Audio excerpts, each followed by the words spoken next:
He survived secret CIA plots, undercover mafia assassination attempts, and even the threat of nuclear annihilation. The weapons of war must be abolished. He turned Cuba from a colonial paradise into a player on the world stage. Our troubles in this hemisphere are being generated by Castro's Cuba. This is the story of Fidel Castro, a communist icon who's ruled Cuba for half a century. A dictator only 90 miles from US shores, who's outlasted 9 American presidents. This is Castro, Declassified.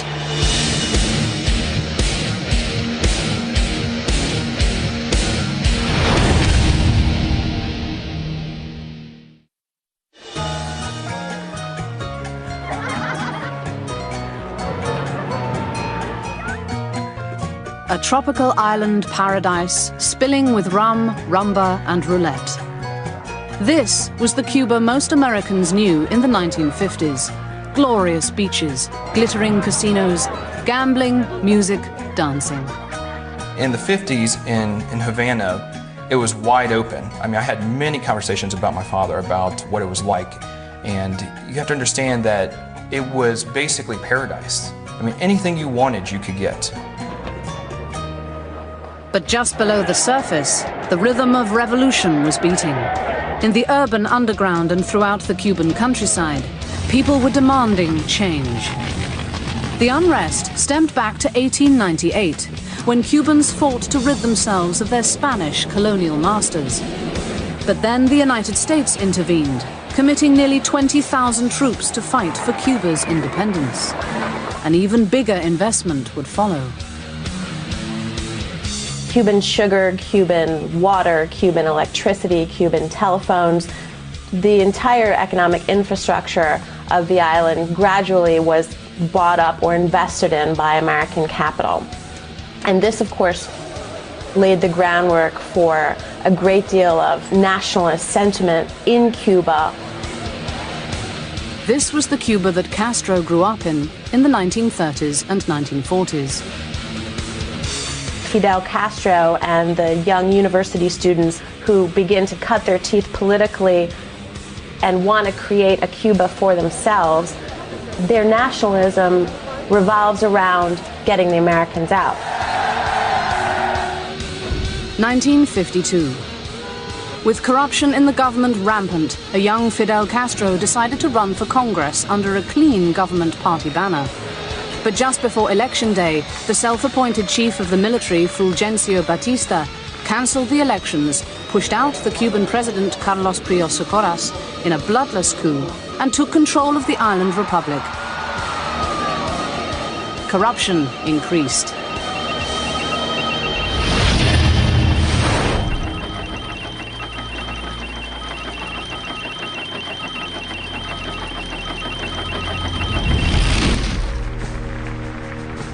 Batista also felt free to dip into the national treasury, to ignore the national budget, to allocate the nation's resources at his own personal discretion. He did not see much of a distinction between his private use of power and the public purse. The coup really became the straw that broke the camel's back, the sign that electoral politics were not an option and that trying to engage peacefully would just lead one either to a jail cell or to exile. On the 26th of July 1953, Castro made a reckless, radical move. He led a group of about 150 men to storm one of the biggest military garrisons in Cuba, the Moncada barracks at Santiago de Cuba, on the eastern side of the island. The goal was to seize enough arms to mount a military revolution. The result was a bloodbath. They failed miserably. Many of them died. Those that weren't killed were sent to jail, including Fidel. Castro, however, turned the defeat into a platform for victory. The 26th of July would mark the birth of the Revolución in Cuba. Castro has a way of converting almost all defeats or potential defeats into mobilizing activities. That is, activities that he uses then to turn the situation. In 1953, Castro should have been dead. July 26th became a campaign slogan, the new name of the new movement to overturn the government. Castro's trial was televised, a bad mistake, giving him the perfect national stage for his stirring oratory. The man who should have been picked off by Batista and his mighty army, the man who had just a handful of ragged revolutionaries, rallied the country.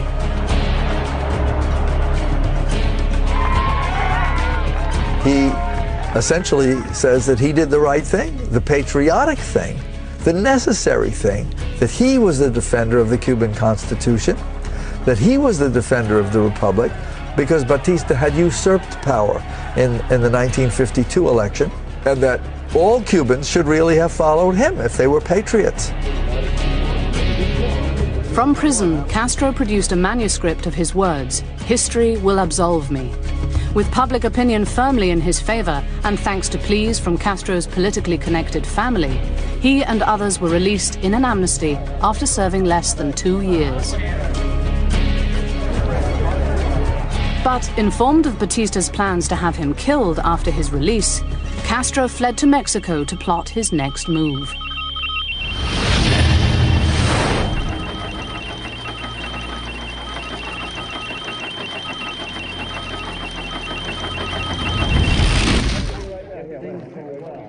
On the 26th of November 1956, Castro returned from Mexico on a leaky old boat called the Granma with a few dozen men.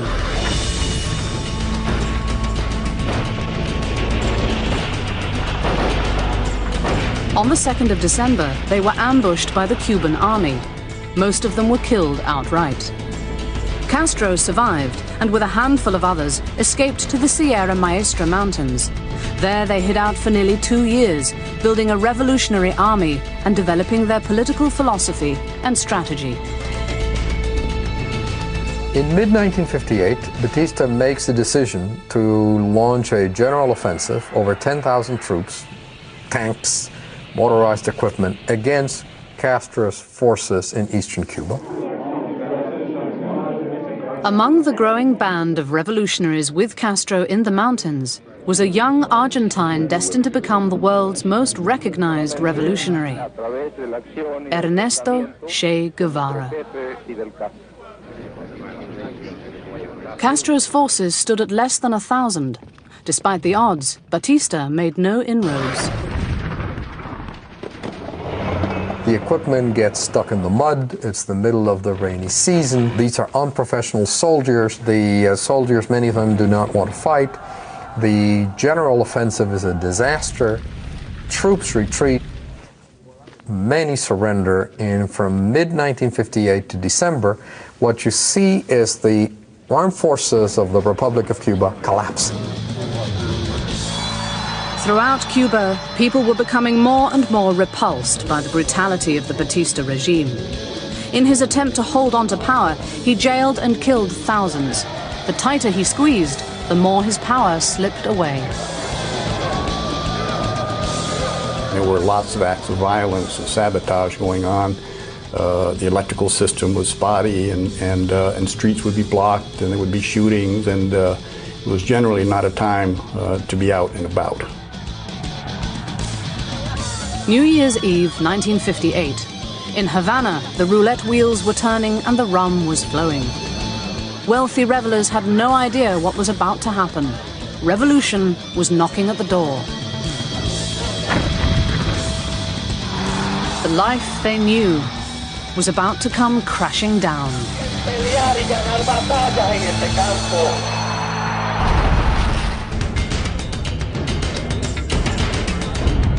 New Year's Eve, 1958. While unsuspecting revelers in Cuban casinos played cards, placed bets, danced and toasted in the new year, on the streets and in the Cuban countryside, revolution was bubbling over.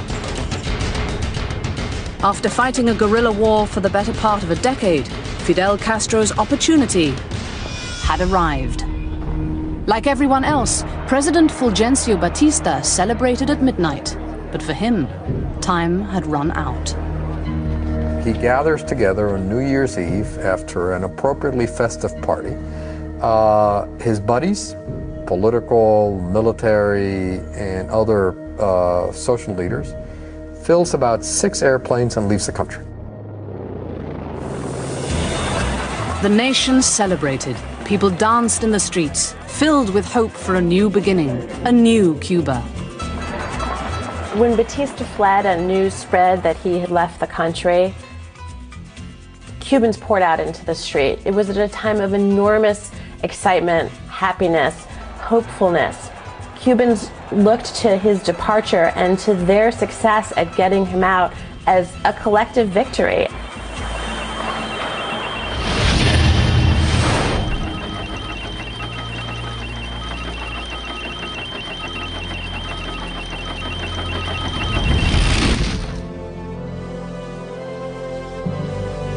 Castro took several days to enter Havana, driving across the country, rallying seas of people to his side. It wasn't just a march of triumph, it was also a march to do the politics across the island of securing support for the 26th of July movement. By the time he arrived in Havana, 1 million people had taken to the streets to celebrate a victory they saw as their own, and to hear Castro speak. A bunch of white doves land on his shoulder and arm as he's making the speech. Now, for anyone who knows anything about Cuban religion, Santeria, the white dove is a very significant animal. And this immediately is the signal. Fidel is the deliverer, O Batala, as he's called in that language. The deliverer. He is the man who is going to take Cuba from its helpless status and make it into a strong people, a strong nation.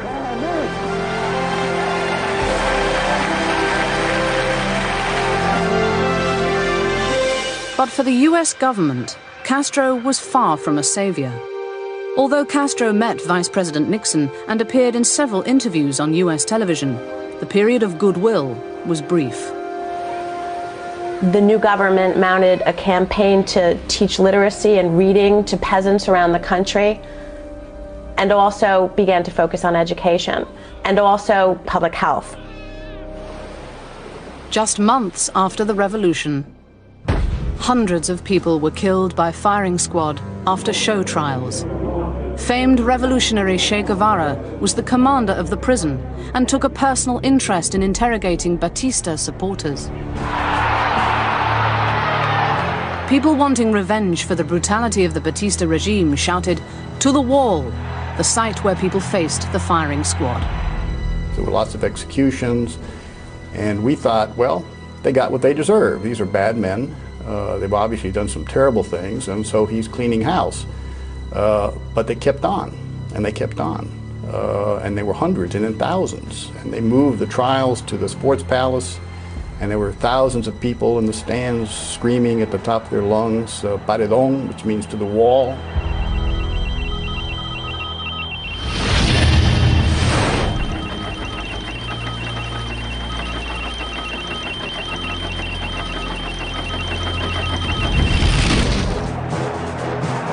Castro's next move was to redistribute land and press on with agrarian reform. By today's standards, that agrarian reform would be looked at as enormously moderate. But by the standards of 1959 and the Cold War, the agrarian reform was seen by the United States and by American landowners in Cuba as an enormous threat. Confirming American fears, Castro declared himself a communist and began to build an alliance with the Soviets. Russia now had a staunch ally just 90 miles from the United States. Over the next couple of years, US operatives devised all manner of secret assassination schemes. And we now know, as a result of declassified materials, that the Eisenhower administration had already been in contact with the mafia about killing him, about assassinating him. Some of the CIA's more bizarre plots included slipping Castro poison pills and exploding cigars, putting powder in his boots to make his beard fall out, and spraying LSD around a radio station where Castro was to speak. the CIA actually was ordered to compile a top-secret history of all these attempts. And that document, over 100 pages, details, chronicles all of these schemes. They range from exploding conch shells to poison cigars to assassination rifles to poison pens. None of these efforts succeeded, but they certainly show the creativity, at least in the laboratory, of the CIA in its multiple efforts to kill Fidel Castro.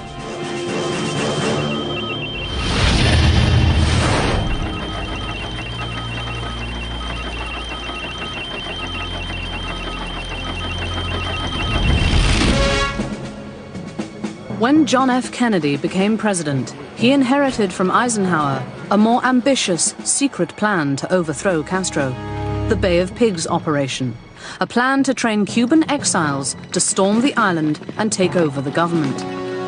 Recently declassified documents reveal the CIA hired the mafia to murder Castro just before the Bay of Pigs operation was launched.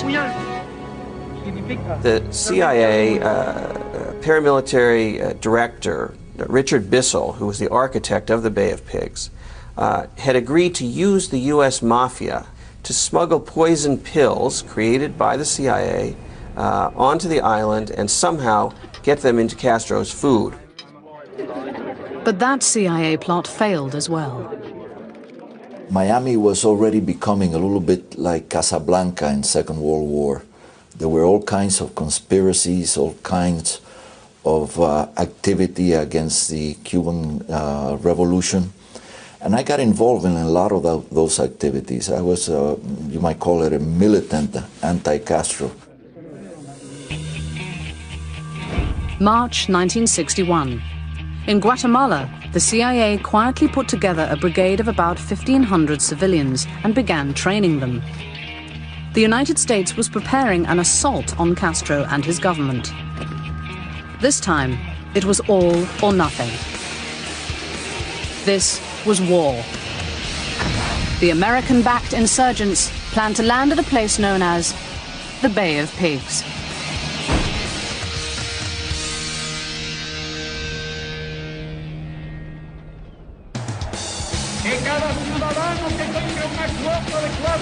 In 1961, El Comandante Fidel Castro seized power in Cuba. In his first months, he announced his reforms for education and healthcare, while at the same time reducing civil liberties. Back in the US, the CIA was targeting Castro with several bizarre assassination plots and the Bay of Pigs operation. We didn't know we were going to land on the Bay of Pigs until probably 2 days before. We always thought that we were going to be dropped or land near the mountains. Castro's intelligence knew well in advance about America's plans and used the attack as an opportunity to round up his enemies. The Cuban government had the opportunity to arrest all the underground and all the opposition, whether they were in fact opposition or not. They just picked up everyone they thought could possibly turn against them.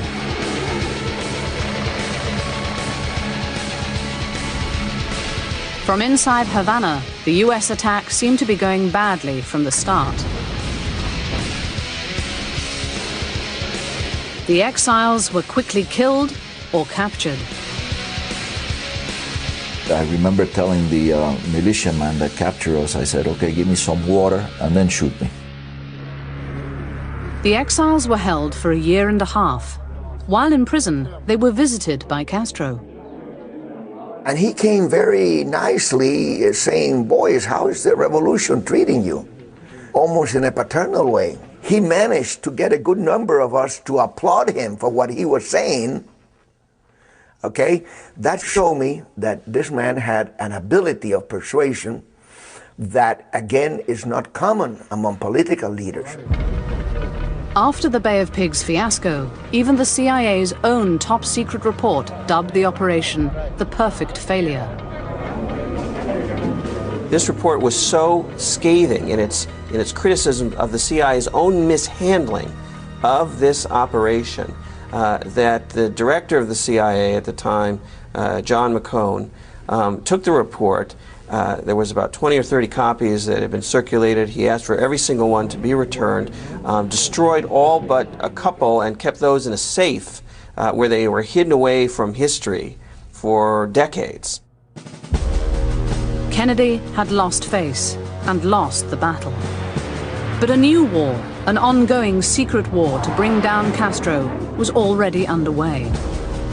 And it would bring the world closer than it had ever been before to the edge of nuclear war.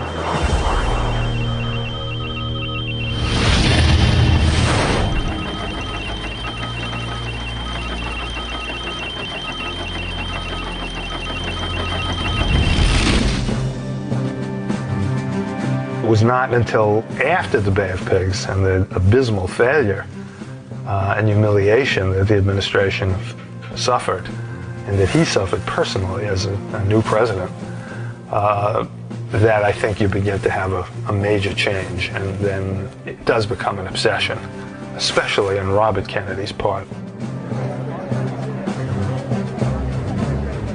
In the aftermath of the Bay of Pigs operation, the president and his brother, Robert Kennedy, the U.S. Attorney General, were more determined than ever to get Castro. The cost of freedom is always high, but Americans have always paid it. He now decided he would really pursue Cuba in a much more ferocious and determined way, and Castro understood that about Kennedy, that the United States doesn't take defeat lightly. The president encouraged his brother to lead what one CIA operative described as an ongoing secret war, Operation Mongoose.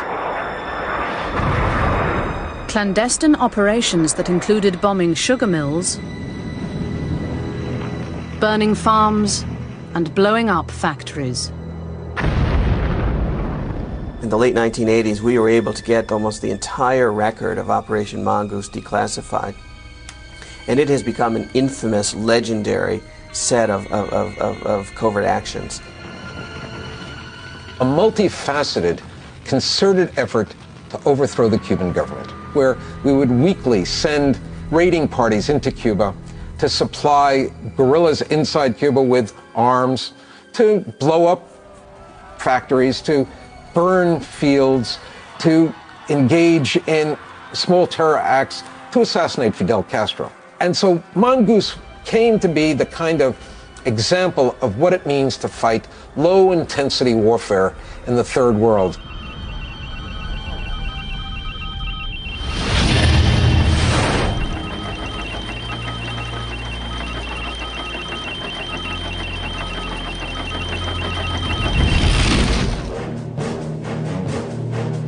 August 1961.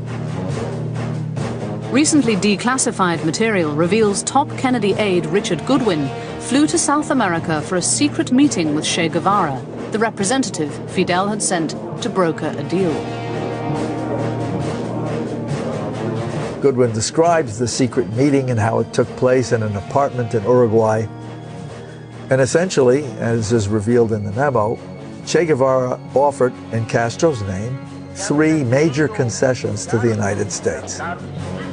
He said that essentially Cuba would cut or reduce greatly its military ties to the Soviet Union, the security. It would stop exporting revolution, another security threat, and it would agree to compensate the U.S. companies that it had expropriated in 59 and 60. The 3 issues that the United States had with Cuba. In return, Che Guevara said to Goodwin, just leave us alone. Che also presented a gift from Castro to Kennedy.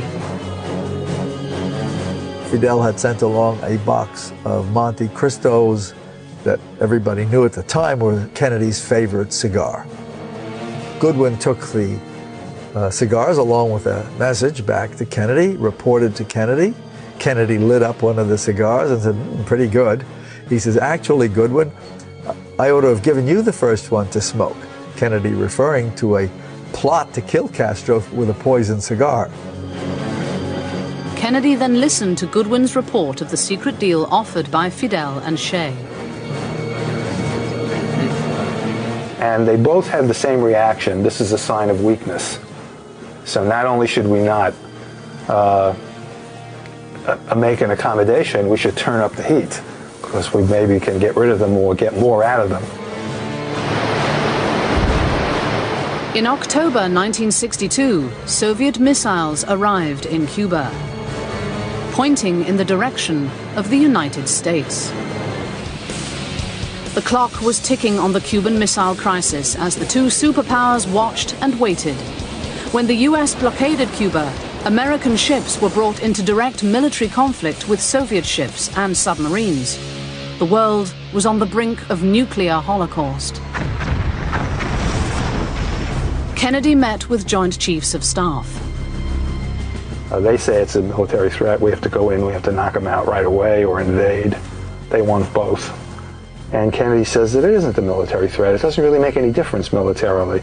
He says, what difference does it make if you get blown up by a missile fired from the Soviet Union or one fired from Cuba? In either case, he says they have enough to kill us anyway. He sees it as a political act on Khrushchev's part to appear to change the balance of power. That difference is extremely important during the first week, because most of the people in the room initially favor bombing. Recently released tape recordings made secretly in the White House reveal the tension between President Kennedy and his top military brass. At one point, Kennedy leaves the room.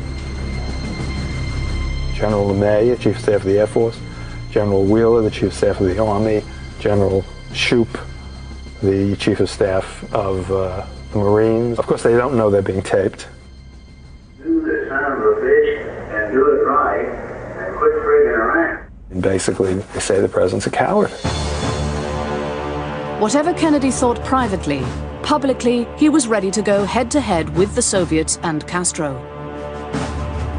With Soviet missiles just 90 miles from US shores, there was too much at stake.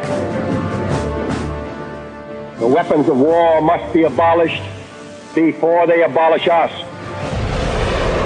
With the future of the world hanging in the balance, recently declassified documents from Cuba reveal the assumptions and misinformation that made Castro believe the US knew more than in fact it did. Castro knew there were nuclear weapons on the island, and he thought the United States knew this too. He couldn't imagine that the United States, with the best intelligence service in the world, did not know that there were nuclear weapons already on the island of Cuba. Castro was convinced the US was about to launch a nuclear attack on Cuba. And he says to Khrushchev, don't get caught with your rifles down. If you see the United States invading Cuba, then you must first launch the nuclear attack against the United States. Mistakenly, Castro believed this because he thought the United States knew more than it actually knew. And so there is this sense that he was willing to go to the brink. As for ordinary Cubans, they imagined that they were going to be destroyed. They would fight to the last person, and a lot of Cubans would die. This is going to be an invasion by the United States. Everyone's going to die. The Cubans weren't alone.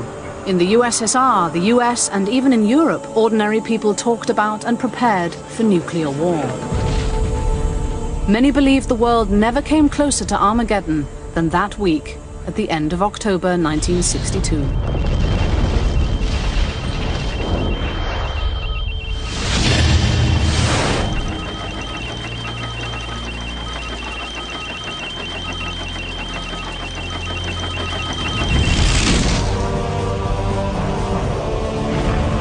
Khrushchev had no intention to start nuclear war. He was at Second World War. He repeated many times that when you're watching movie, documentary, reading stories about war, it is nothing there with the realities, because it's much more dirty, much more cruel, much more bloody.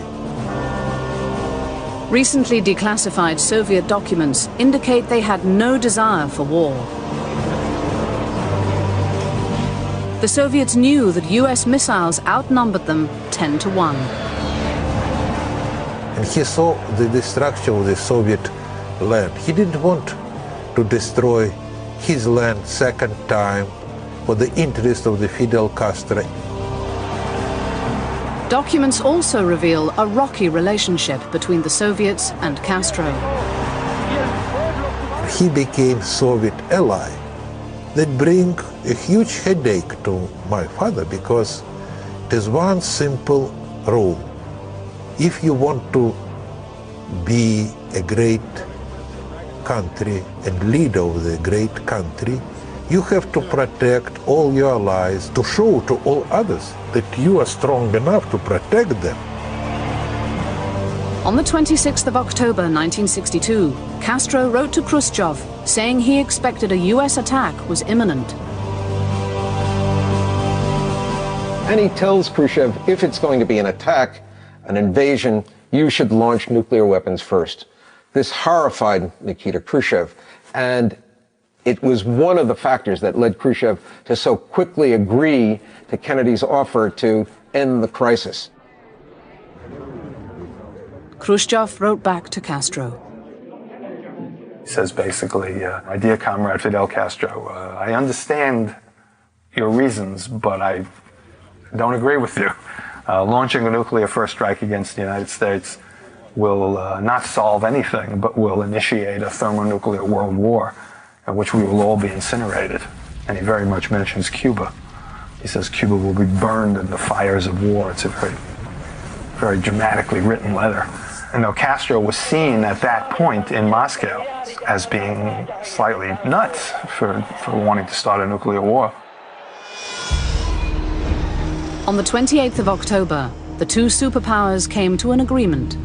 The USSR agreed to remove their missiles from Cuba after the US agreed to remove their missiles from Turkey, and the US promised not to invade Cuba. But the idea of assassinating Castro wasn't dead yet.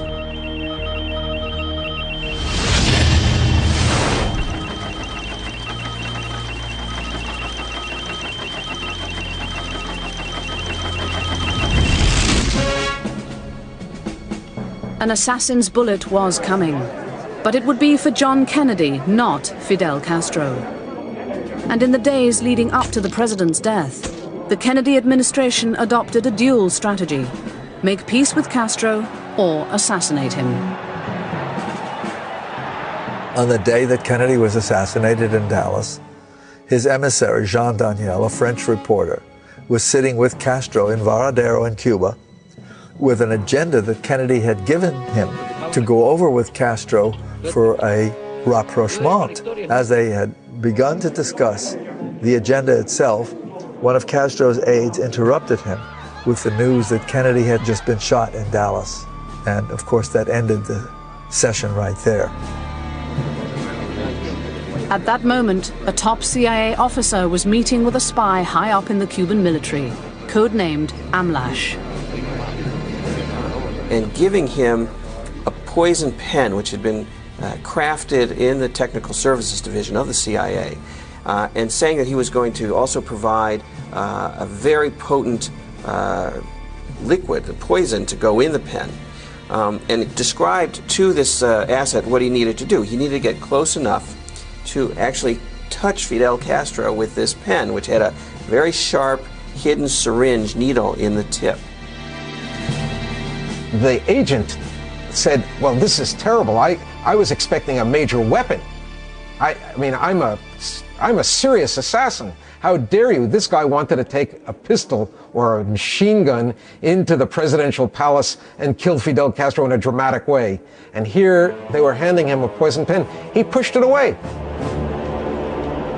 Kennedy was dead and Castro was alive, despite the ongoing secret efforts to kill him. Despite the threat of nuclear holocaust, the seemingly indestructible leader of the tiny island nation survived. Castro was now a player on the world stage, and he would use his new stature to fire up his revolution. Castro was about to begin a new series of battles. And although assassination was still part of the game plan, someone else would fall to the assassin's bullet. Someone very close to Castro.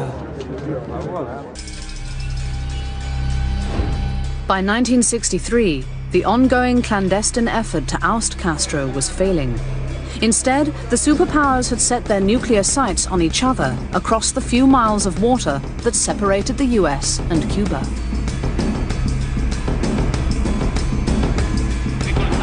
Castro had survived the Cuban Missile Crisis and thrived.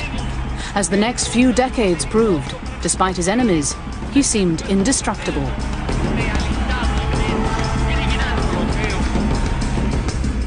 After the Cuban Missile Crisis, Castro made himself a player in international politics.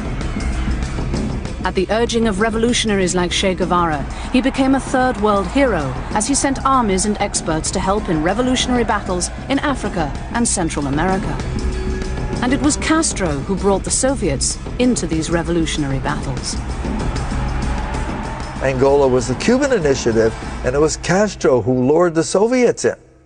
The Soviets were reluctant to help the Nicaraguan government. It was Castro who got the Soviets to provide armaments for the Sandinistas. Over and over again, it's Castro somehow convincing the Soviets to invest in his projects. I would classify Castro as one of the world's greatest pickpockets. 1967. Castro's most famous partner in exporting revolution was his longtime revolutionary associate, Ernesto Che Guevara. While Che was supporting revolution in Bolivia, the CIA allegedly hired Cuban exile Felix Rodriguez to hunt him down. During the combat, he was wounded on his right leg. His rifle was shot out.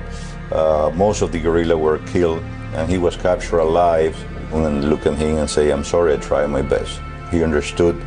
He turned white like a piece of paper, but he said, "It's better this way. I should have never been captured alive." Just before Che was executed, Rodriguez took a last photograph. It was about 1 o'clock in the afternoon when I left him, and about 1:10 Bolivian time, I heard the burst. And I took note at that time, that was the time that he was executed.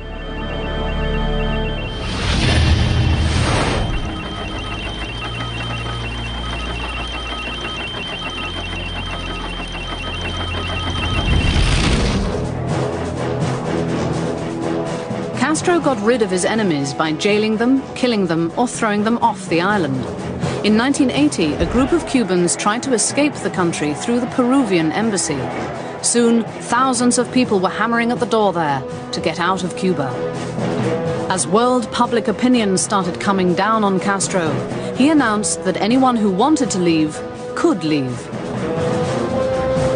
It was a smear on the Cuban society that 125,000 people wanted to leave Cuba and run to the United States. And he used this as an opportunity to effectively get rid of people who were dissidents in the island and secure even more power for the Cuban government. On the 15th of April 1980, the boat lift began. Typically turning the situation to his advantage, Castro simply exported his enemies and sent them over to his biggest enemy, the United States. He emptied jails and filled the boats with thousands of people he deemed undesirable. And so one of the ways he's been able to survive is to think one step ahead, to take crises and make them into opportunities for his own survival, to find ways to have his enemies neutralized in the sense of their own power being undermined, their own credibility being undermined. In 1989, Castro was about to take his toughest blow ever and lose his most important ally. The collapse of the Soviet Union led people to think that Castro would soon follow, that Cuba was receiving subsidies from the Soviet Union in terms of higher prices for its sugar than the world market and lower prices for the oil. And when the Soviet Union was no longer this sugar daddy, the sense was that Cuba could not survive. Between 1989 and 1993, the Cuban economy drops by about 1/3. This is a huge collapse in a very short period of time. Hardship affected everyone in the country. It meant that you did not have enough food for yourself and your children. Friends of mine literally shed pounds and looked in terrible physical circumstances. How Castro survived this time was by bringing back the two things he abolished when he first came to power: the US dollar and tourism. Cuba tourism industry was practically non-existent at the end of the 1980s. In 2004, a little over 2 million tourists visited Cuba, so it's a very big change. Foreign direct investment, tourism. Third important change is to allow Cuban Americans to remit dollars to their relatives and friends in Cuba. That, by the beginning of the 21st century, is worth something in the range of $1 billion.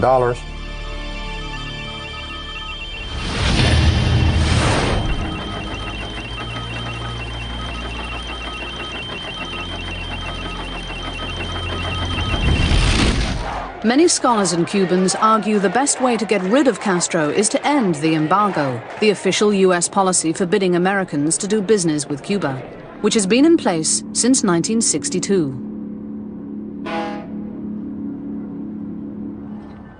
They say he uses the embargo to prop himself up, and that if it were lifted, Castro would crumble under the weight of his own failed policies and mountain of excuses. Fidel Castro wants the embargo.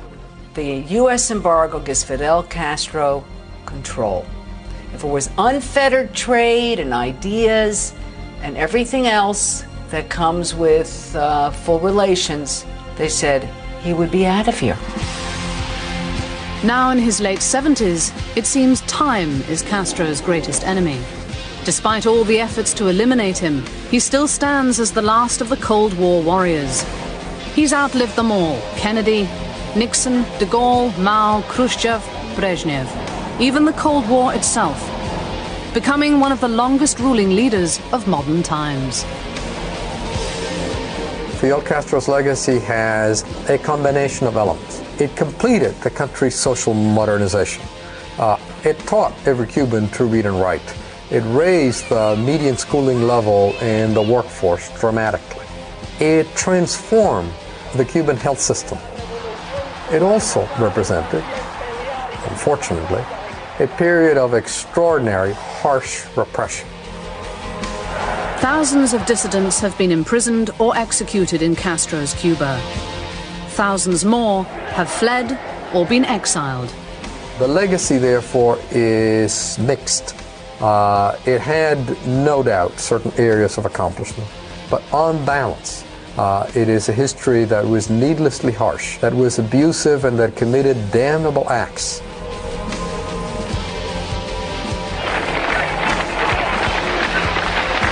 Both enemies and friends acknowledge the prowess of the man who started with a handful of guerrilla rebels, seized power, and held on to it for half a century.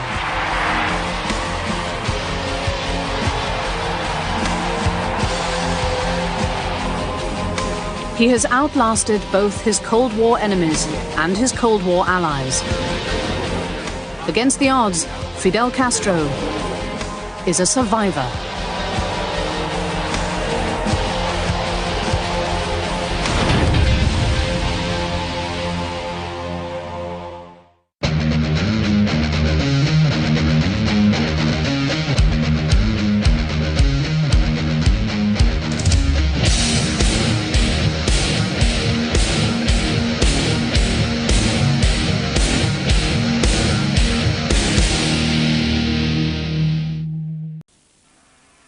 On 4 Now, the questions don't get any easier, even for this, the 1000th edition of 15 to 1.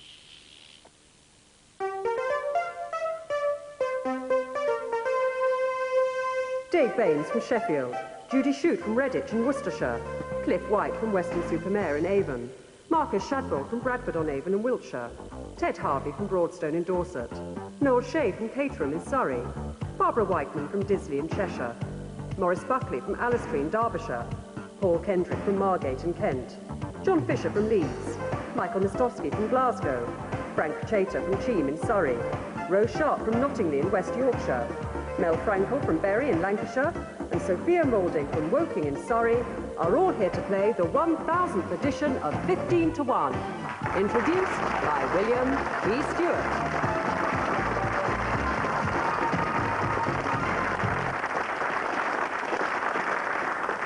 Thank you. Hello. There's a party spirit in the studio today to celebrate the 1000th edition of 15 to 1. I have to say that when I made my first entrance onto this set in December of 1987, I never thought I'd still be here in November 1995. But here I am, and in that time you'll have worked out that 15,000 contestants have stood behind me. In fact, Sophia Moulding at number 15 is contestant number 15,000. The bottles on each desk are champagne, not for consumption until after the show. Party spirit or not, one thing I can promise you is that the questions won't be any easier. Our previous winner is contestant number 14,995, John Fisher from Leeds. Welcome back, John. Let's see if our 1000th winner can find a place in the grand final.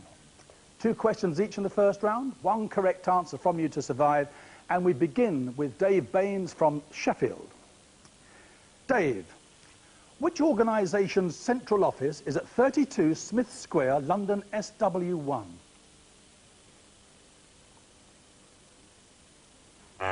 The Conservative Party. Judy, the Jewish religion. What's the difference between a bar mitzvah and a bat mitzvah?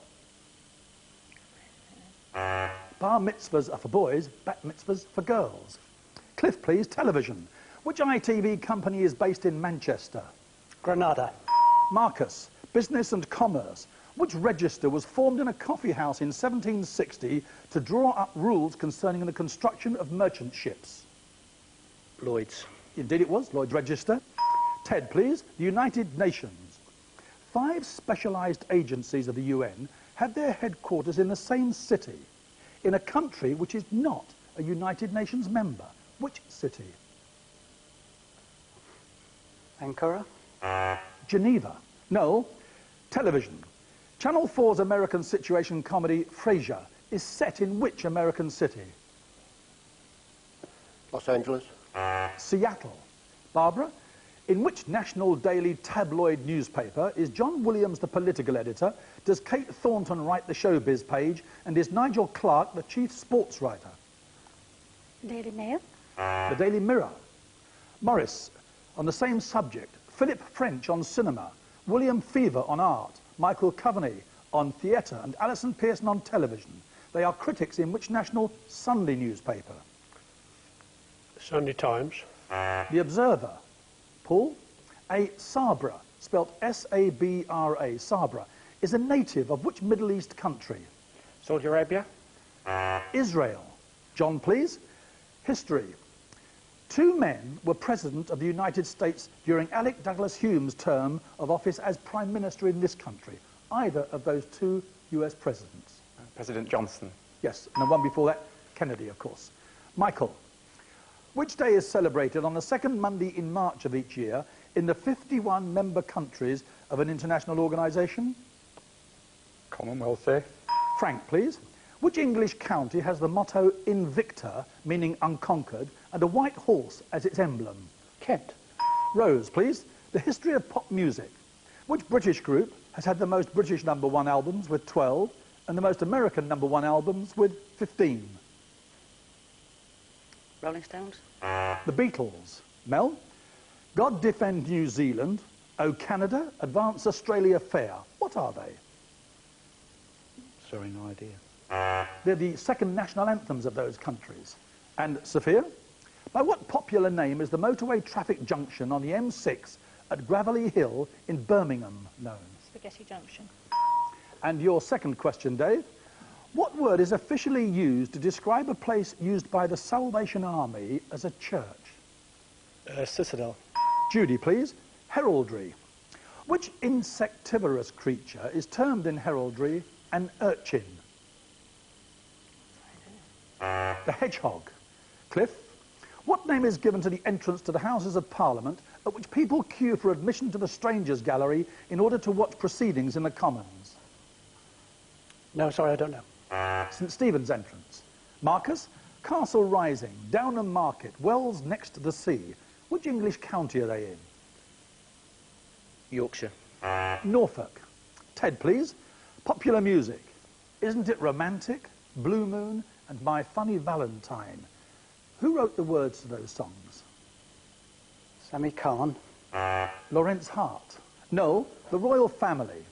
What relation is Princess Anne to Lady Sarah Chatto? Her cousin. They are indeed. She is Princess Margaret's daughter. Barbara, Burnham-on-Sea, Shepton Mallet, and Dunkery Beacon are all in which county? Norfolk. Somerset. Morris, medicine. Bright's disease is an affliction which affects which organs of the body? Kidneys. Paul, film roles. Which British actor, director and producer in a long career played Lord Nelson, Henry V and Richard III in films? Oh, Charles Lawton. Laurence Olivier. John, brontophobia, spelt B-R-O-N-T-O. Brontophobia is the fear of what meteorological phenomenon? Meteors. Thunder and thunderstorms. Michael, the New Testament. To which three books in the New Testament does the term synoptic refer? I don't know. The first three Gospels, Matthew, Mark and Luke. Frank, Shakespeare. Romeo and Juliet. How old is Juliet in the play? 12. 13. Rose, please. The royal family. Alexander, Earl of Ulster, Davina Windsor and Rose Windsor. Who is their father? Prince Richard. Yes, Prince Richard is, of course, Prince Richard, Duke of Gloucester. Mel, please. Technology. Standard record players use a stylus. What do compact disc players use? Laser. Sophia, famous quotations. This one from Samuel Johnson in the 18th century. Claret is the liquor for boys, port for men. But he who aspires to be a hero must drink what? Whiskey. Brandy.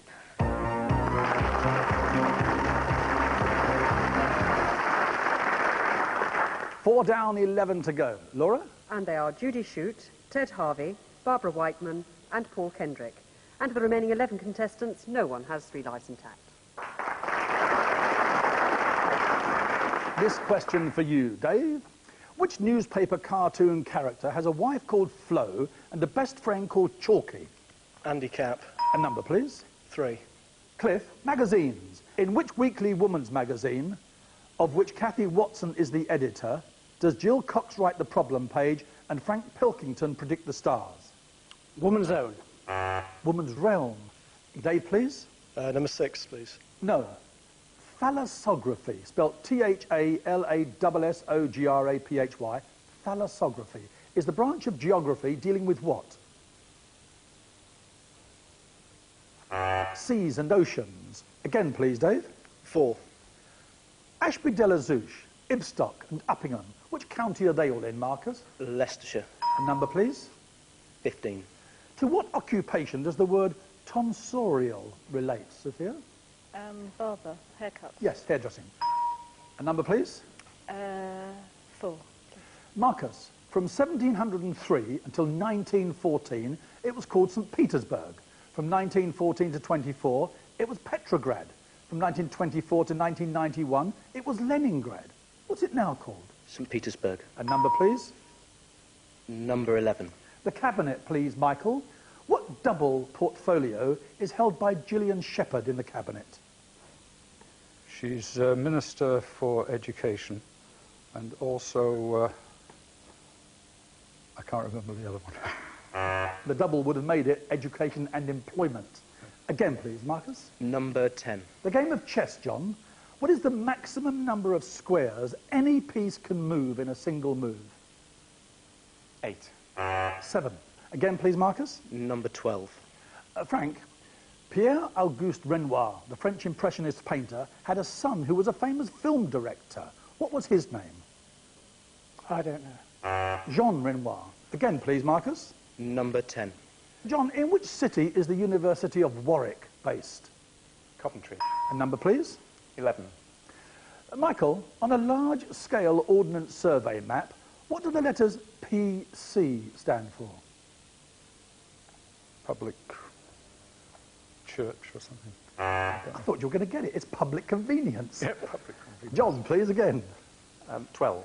Theatre, please, Frank. The 1932 play Dangerous Corner was recently revived at Chichester and in the West End of London. Who wrote Dangerous Corner? Priestley. Yes, J.B. Priestley. A number, please, Frank. Number 8. Language, please, Morris.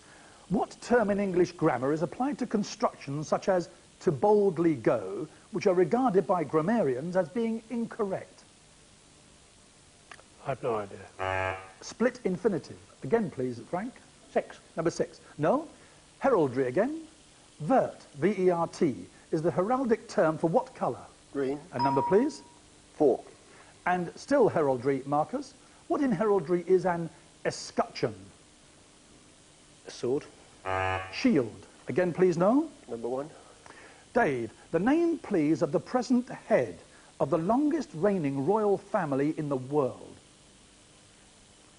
Elizabeth II.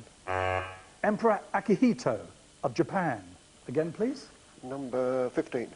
Sophia, the method of determining the date of which festival in the Christian calendar was fixed at the Council of Nicaea in 325 AD. Easter. A number, please, Sophia. 14. Mel, 2 Mediterranean islands are full members of the Commonwealth. Which 2 islands? Australia and New Zealand. Malta and Cyprus. Again, please. 12. Films, please, Frank. Many of Hollywood's great early filmmakers were European. In which European capital city were the famous film directors Joseph von Sternberg, Otto Preminger, Billy Wilder and Fred Zinnemann all born? Vienna. Yes, Frank. A number, please. Number 13. Rose, which Australian state capital city is named after the wife of King William IV? Adelaide. A number, please, Rose. 6. Noel, the Irish shillelagh is traditionally made from the wood of which tree? Sycamore. The blackthorn. Again, please, Rose. 15. A year in the 1950s, please, Sophia.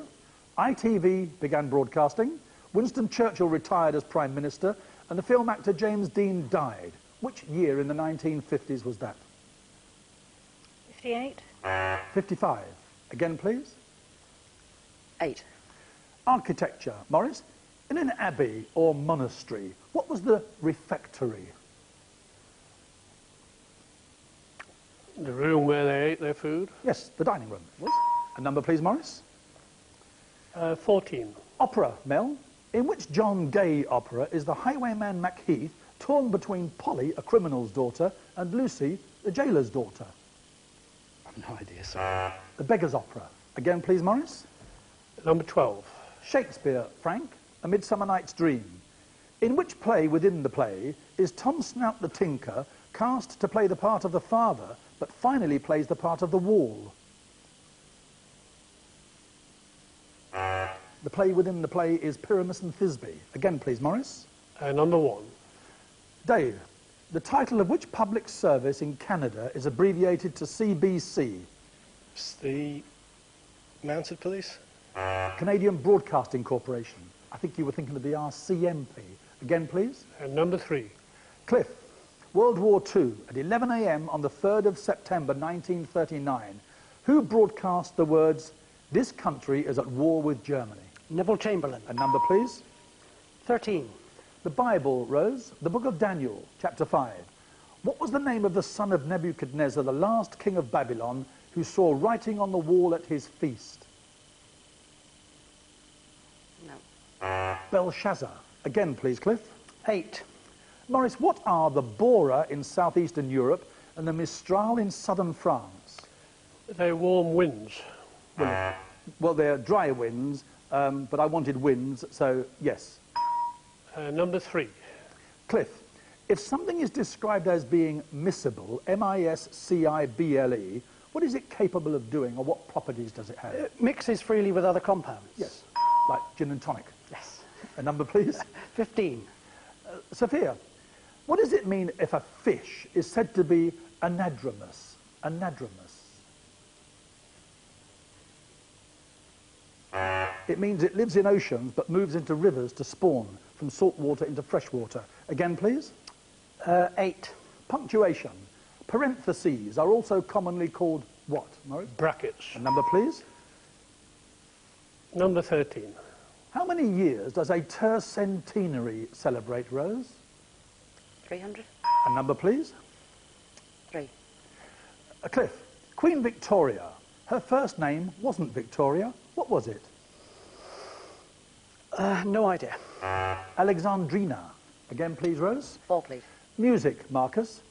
What is the name of the sign written in front of a note indicating that it has to be raised by a semitone? No, I don't know. Sharp.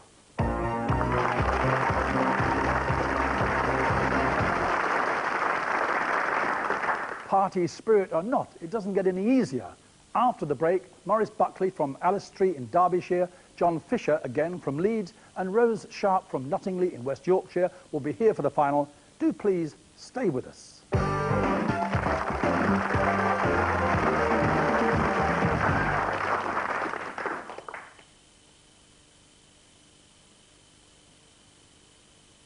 This is Jack. He's learning about how aeroplanes work using a PC with an Intel Pentium processor inside. The Pentium processor has the power to make software look, sound, and feel more real. Which lets Jack's imagination really take off. The Intel Pentium processor. 18th century teapot featuring Chinaman with parasol. If you want to know more about antiques, very rare, and what they're worth, value, 10,000 pounds. get the collector's issue free with the mail on Sunday. There's a magical place, we're on our way there, with toys in the millions all under one roof. It's called Toys R Us. Get racing this Christmas with the Fisher-Price RC Raceway. With a specially grooved track, adjustable speed, and easy-to-use remote controllers, the whole family will have hours of fun. The RC Raceway from Fisher-Price. Toys R Us price $53.97. There's millions such every all under one roof. It's called Toys R Us, Toys R Us, Toys R Us. When cold and flu mean a runny nose and sneezes, a pounding headache, sinus pain, shivers, and a sore throat, you can't always simply give in. That's why Nurofen introduced Nurofen Cold and Flu, an advanced treatment to relieve all your cold and flu symptoms. Nurofen Cold and Flu.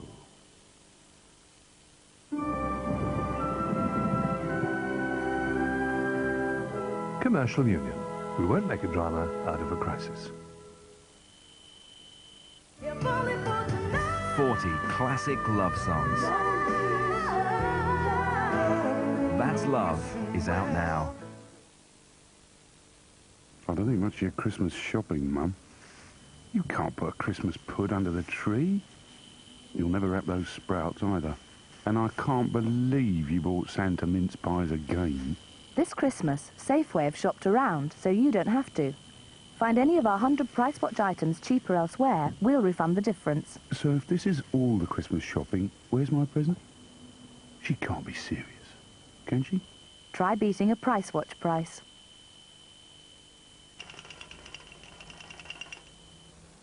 Some family entertainment for Christmas, please.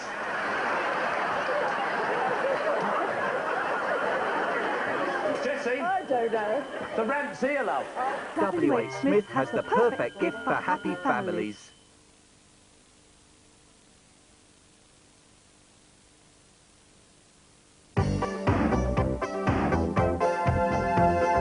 Three surviving contestants in today's 15-to-1 final are Maurice Buckley, a retired chief technical author from Alice Street in Derbyshire, John Fisher, a civil servant from Leeds, and Rose Sharp, a care worker from Nottingley in West Yorkshire.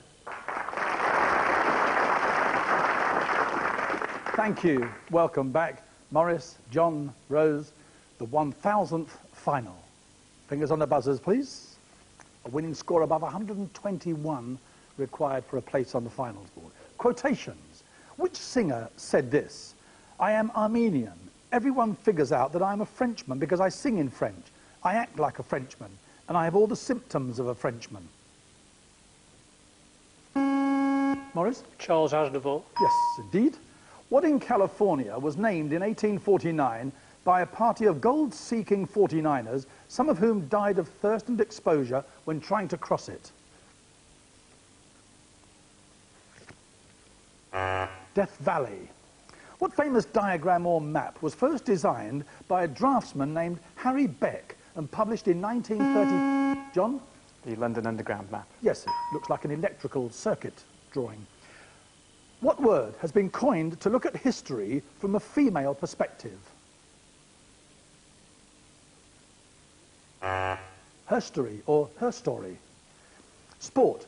Two major annual events in the British sporting calendar. One over a distance of 4 miles, 374 yards. The other over a distance of 4 miles, 855 yards. Which two annual events? The Oxford and Cambridge Boat Race and the Grand National. How is a painter called Francis Louis Barrault connected with the HMV Record Company? John? He painted the dog Nipper. That's the emblem of HMV. Listening to the old gramophone.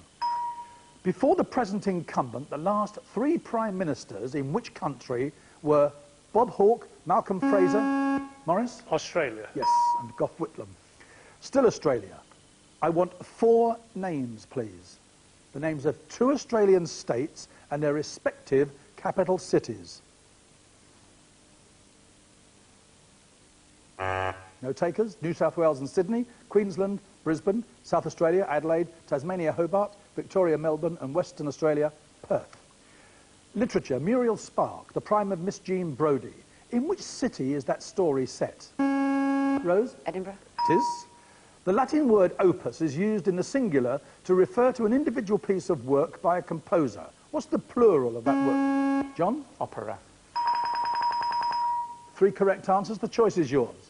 I'll nominate Morris. Morris, card games. What name is given to the container from which the cards are dealt in casinos? No idea. It's called the shoe. Again, please, John. Rose. Transport. What in East London is the DLR? Docklands Light Railway. Again, please, John. Morris. What in Greek mythology was the distinguishing physical characteristic of a cyclops? They were one-eyed giants. Again, please, John. Rose. Rose. Zoology. What type of sea creature is a medusa, spelled M-E-D-U-S-A, pronounced medusa? No. It's a jellyfish. Again, please, John. Morris. Morris, who at various times in her life was Miss Mortensen, Miss Baker, Mrs. Doherty, Mrs. DiMaggio, and Mrs. Miller? Marilyn Monroe. Question or nominate? Nominate John. John, winter sports. In what way does Cresta Run tobogganing differ from standard luge tobogganing? It's in a track with raised sides. No. In Cresta Run, competitors lie prone and forward rather than on their backs as they do in luge. Morris, please. Nominate John again, please. John, please. What name is given to the more than 2,000 square miles of marshy land designated a national park in Florida? The Florida Keys. The Everglades. The Keys are the islands that go south from Florida. Morris again, please. John, please. This is television. Which actress, John, plays the obsessive snob Mrs. Hyacinth Bucket, which she pronounces bouquet, in the BBC series Keeping Up Appearances? Patricia Routledge. Question or nominate? Rose, please. Rose. Omerta, O-M-E-R-T-A, is the code of silence of which organisation? Trappist. The Mafia.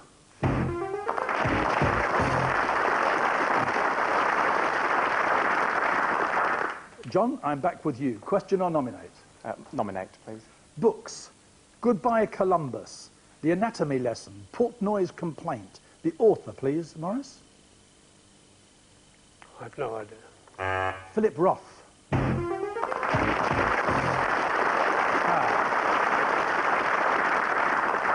Well, our 1000th edition champion So far with a score of 41, John. 1 life left, 20 questions. Let's see how far that 1 life can take you. I told someone else the other day that we had someone standing here with 1 life left and made it into 150 points in the place in the grand final. See if you can do the same. Horse racing.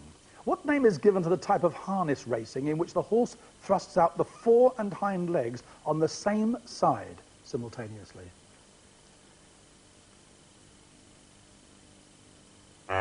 It's called pacing.